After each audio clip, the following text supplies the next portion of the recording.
శ్రీమతి నమః. మొన్న అరుణాచలంలో చాలా దురదృష్టకరమైన సంఘటన జరిగింది. విద్యాసాగర్ అని ఆయనేమో అక్కడ గిరి ప్రదక్షిణ చేయడానికి వచ్చారు.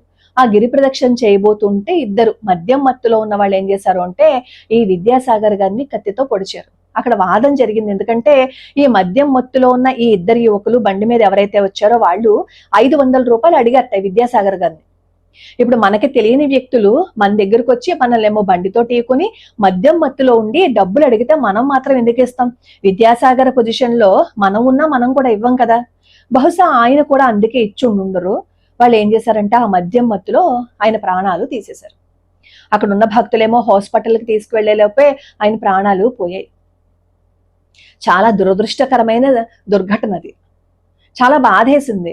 స్వామివారిని దర్శించుకోవటం కోసం వెళ్తే ప్రాణాలు పోతాయని ఎవరైనా ఊహిస్తారా? వాళ్ళ ఇంట్లో వాళ్ళు ఎంత బాధపడి ఉంటారు? వాళ్ళు కడుపు కోత ఎవరు తీరుస్తారు? చాలా దురదృష్టకరం అది. అయితే ఎప్పుడైనా మనం ఒక క్షేత్రాన్ని దర్శించుకున్నా, ఏదైనా ఒక తీర్థానికి వెళ్ళినా చాలా జాగ్రత్తగా ఉండండి. నలుగురు ఉన్న చోటకి వెళ్ళండి, ఒక్కళ్ళు ఉండద్దు. అలాగే మన వివరాలు ఎవరికి చెప్పకూడదు, మన ఫోన్ నెంబర్లు ఎవరికి షేర్ చేయకూడదు. ముఖ్యంగా బంగారు నగలు వేసుకుని అస్సలు వెళ్ళద్దు. బంగారు నగలకి వేసుకోవద్దన్నాం కదా అని గిల్ట్ వేసుకుంటారు కొంతమంది, అవి కూడా వద్దు. ఇప్పుడు మనం పుణ్యక్షేత్రానికి వెళ్తున్నప్పుడు అవన్నీ వేసుకోకపోతే వచ్చే నష్టమేం లేదు కదా. ఏ పూసల గొలుసులో కాస్త వేసుకుని వెళ్ళండి. స్వామివారిని దర్శనం చేసేసుకుని కావాలంటే ఇంటికి వచ్చిన తర్వాత వేసుకోండి. ఎక్కడికి వెళ్ళినా చాలా జాగ్రత్తగా ఉండాలి. మన జాగ్రత్తలు మనం తీసుకుంటూ భగవంతుడి పాదాలు పట్టుకోవాలి. ఇప్పుడు పాప ఆ విద్యాసాగర్ గారు కూడా ఏం చేయలేదు తప్పు.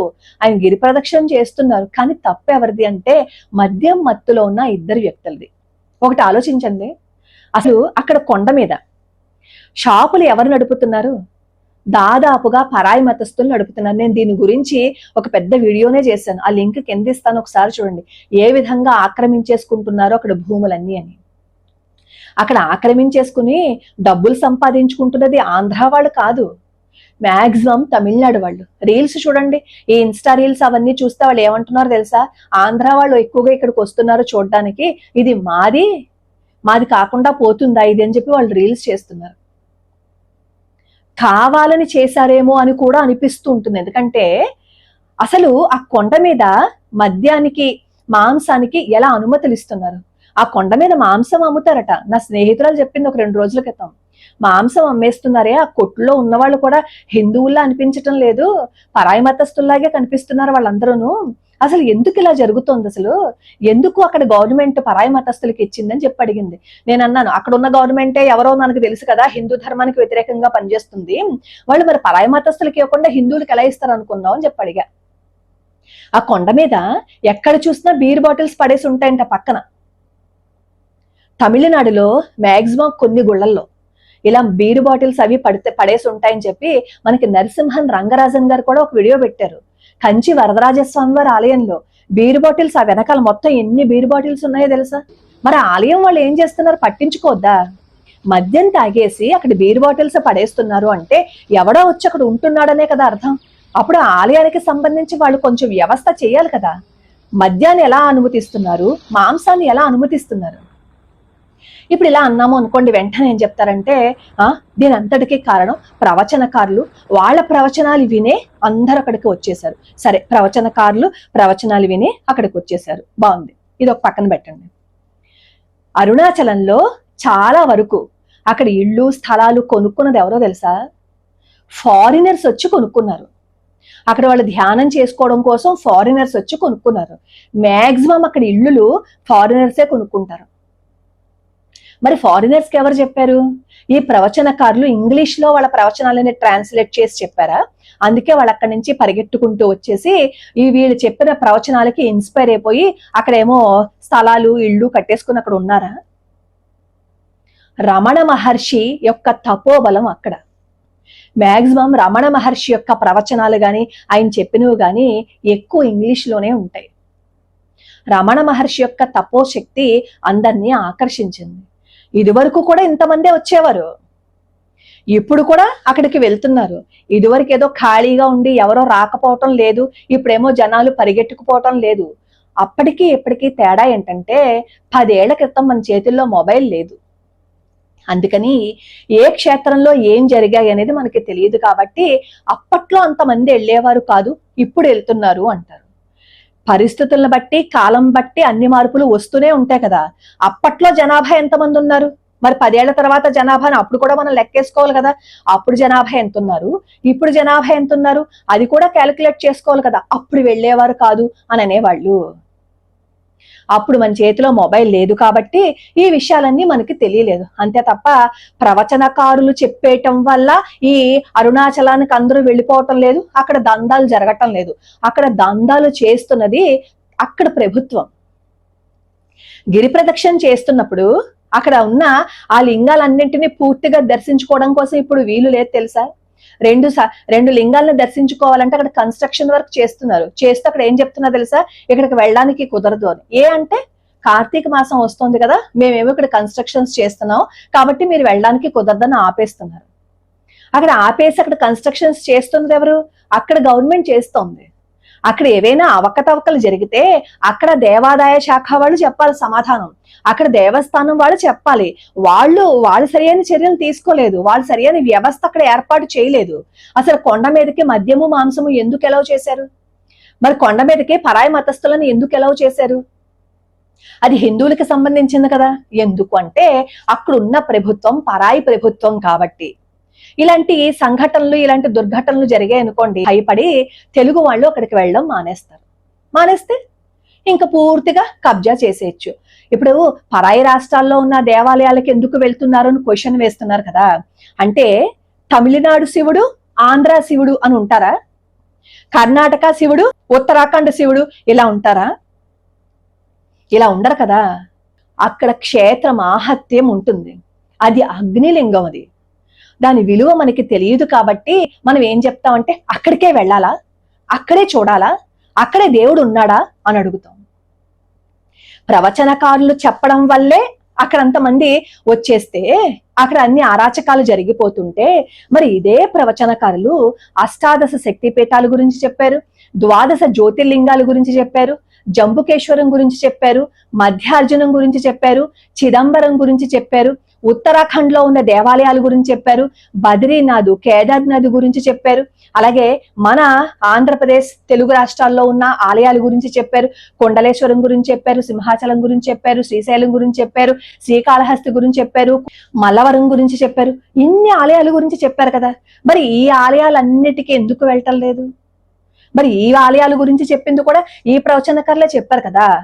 మరి ఈ ఆలయాలన్నిటికీ వెళ్లకుండా ఒక్క అరుణాచలానికి ఎందుకు వెళ్ళారు, అరుణాచలానికి ఎందుకు వెళ్ళారు, ఎందుకు వెళ్ళలేదు, ఇదివరకు వెళ్ళారు ఇప్పుడు వెళ్ళటం లేదు అని మనం కూర్చుని మాట్లాడడం కాదు. ఎనాలిసిస్ చూసుకోవాలి. అప్పుడు ఎంతమంది జనం ఉన్నారు, ఇప్పుడు ఎంతమంది జనం వెళ్తున్నారు, అప్పుడు ఏంటి పరిస్థితులు, ఇప్పుడు ఏంటి పరిస్థితులు, అవి కూడా మనం లెక్కేసుకోవాలి కదా. మరి ఒక ప్రవచనకారుడు చెప్పిన దానికే మారిపోతే మరి అదే ప్రవచనకారులు జుట్టు విరబోసుకోకండి, ఇంట్లోకి రాని సమయంలో ఇంట్లో కలుపుకోకండి, సంప్రదాయాలు పాటించండి, ఆచార వ్యవహారాలు పాటించండి, తల్లిదండ్రులని సరిగ్గా చూడండి.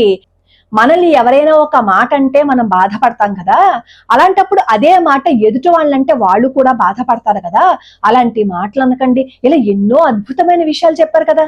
మరి ప్రవచనకారులు చెప్పిన దానికే మారిపోతే మరి ఇవన్నీ పట్టించుకుని మారిపోయి ఉండుంటే ఈ భారతదేశంలో ఇన్ని అరాచకాలు ఇన్ని ఆఘాయిత్యాలు జరిగి ఉండేవి కాదు కదా.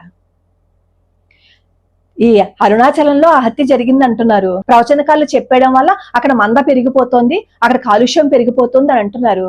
మరి ఈ మధ్య కాలంలో ఈ 10 రోజుల్లో ఎంతమంది ఆడపిల్లల మీద అఘాయిత్యాలు జరిగాయి, ఎంతమంది చిన్న పిల్లల ప్రాణాలు తీసేశారు. ఉచ్చం నీచం మానవ మర్యాద తెలియకుండా తండ్రి కూతుర్ని చంపిన సంఘటనలు, పిన్ని కూతుర్ని సంఘటనలు, అలా ఎన్ని ఉన్నాయి, అలా ఎన్ని చదివాము, ఎన్ని చూసాం. మరి ఇన్ని అఘాయిత్యాలకి కారణం ఎవరు, ఇవన్నీ జరగడానికి కూడా కారణం ఎవరు? కావాలని ఒక ముఠాగా ఏర్పడి ఈ దుష్ప్రచారాన్ని చేస్తున్నారు. దేశభక్తితో పాటు ధర్మాన్ని మన సంప్రదాయాలని నిలబట్టే ఈ ప్రవచనకారుల మీద బురద జల్లే ప్రయత్నం చేయకండి. వీళ్ళు ఇంటింటికి వెళ్ళిపోయి మత మార్పిడి అయిపోయిన వాళ్ళని వెనక్కి తీసుకురాలేకపోవచ్చు. కేవలం ఒక చోటుండి వాళ్ళ ప్రసంగాల ద్వారా, వాళ్ళ ప్రవచనాల ద్వారా ఎవరంతట వాళ్ళుగా మతం మారిపోయిన వాళ్ళు మళ్ళీ వెనక్కి తిరిగి వచ్చేసేలా చేసిన శక్తి చాలా వరకు ప్రవచనకారులకి ఉంది. వాళ్ళు చేసిన మంచంతా పక్కన పెట్టేసి పోస్టుల్లో రాసేసుకుని వీళ్ళ వల్లే ఇలా జరిగింది, వీళ్ళ వల్లే ఇలా జరిగింది అని చెప్పి మాట్లాడి విషం చిమ్మేస్తున్నారు. ఇదివరకు ఒక మాట అనాలి అంటే ఆలోచించేవారు. ఇప్పుడు కనీసం ఎదుటి వ్యక్తి ఎవరున్నారని కూడా ఆలోచించటం లేదు. బురద జల్లేయడమే, వాళ్లే ఇలా చేశారు, వాళ్ళ వల్లే ఇలా జరిగింది అంటారు. ఇన్ని భగవద్ విషయాలు మనకి తెలుస్తున్నాయి అంటే ఎవరి వల్ల తెలుస్తున్నాయి? ప్రవచనకారుల వల్ల మనకు తెలియలేదా? ఈ రోజు మనం ఇలా ఉన్నామంటే దానికి కారణం ఎవరు? ప్రవచనకారులు కాదా? ఇంత ఆధ్యాత్మికంగా మనం ఉన్నత స్థితికి వెళ్తున్నామంటే ప్రవచనకారులు లేరా? వాళ్ళ వెనకాల ప్రవచనకారుల హస్తం లేదా దాని వెనకాల? మరి ఇవన్నీ వదిలేసి అక్కడ ఎక్కడో ఒక సంఘటన జరిగింది అంతే, ఇంక పట్టుకుని తిట్టడం మొదలు పెట్టారు. అది నోరా లేకపోతే ఇంకేవేనానా? అఫ్ కోర్స్ ఎంతమంది ఇలా అనుకున్నా అక్కడికి వెళ్ళిన వాళ్ళు, ఆ మాహాత్యాన్ని అనుభవించిన వాళ్ళు, వాళ్ళకి తెలుస్తుంది. పౌర్ణమి ఇలాంటివన్నీ విశేష దినాలు.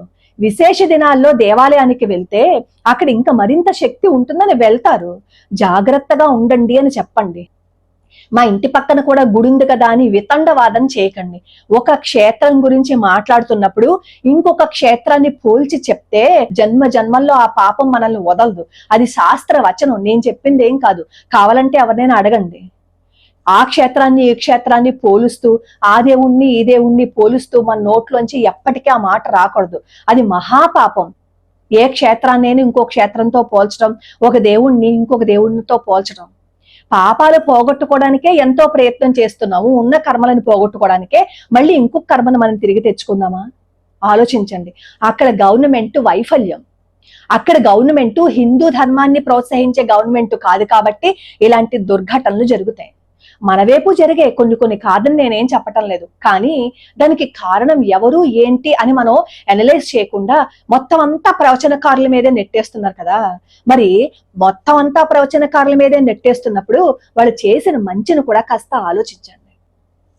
లోకా సమస్తా సుఖినో భవంతు, సర్వే జనా సుఖినో భవంతు.